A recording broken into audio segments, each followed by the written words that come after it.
समीरा एक नई दुल्हन थी। शादी को साल भर भी पूरा नहीं हुआ था। शुरू में सब कुछ आसान लग रहा था, मगर वक्त के साथ जिम्मेदारियां बढ़ती चली गईं। घर संभालना, शौहर और सास ससुर की खिदमत करना, मेहमानों का ख्याल रखना, हर काम उसने निभाया। मगर उसके दिल में एक सवाल बार बार उठता, मेरी इबादत का क्या होगा।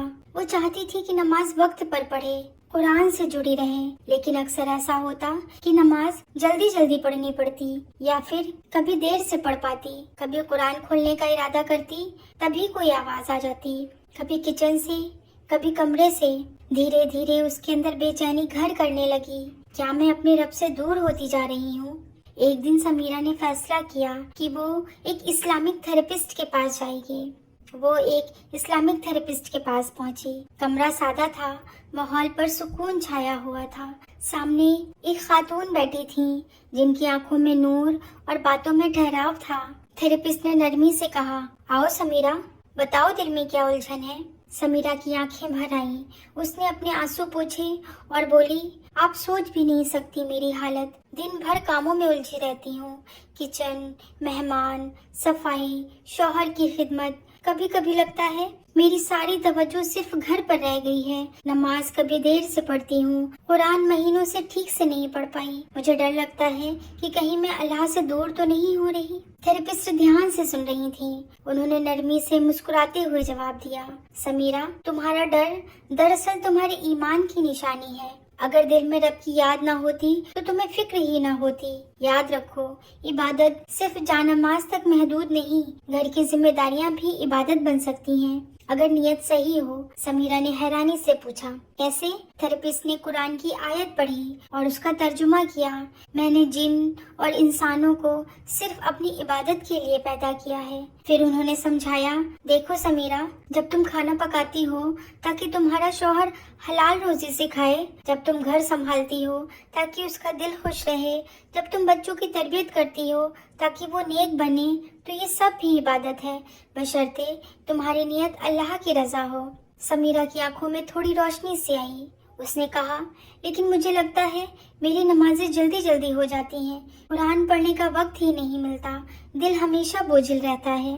थेरेपिस्ट ने प्यार से कहा, तुम्हें बोझ कम करने के लिए थोड़े आसान कदम उठाने होंगे। जैसे हर काम शुरू करने से पहले दिल ही दिल में कहो, या अल्लाह, ये तेरी रजा के लिए है।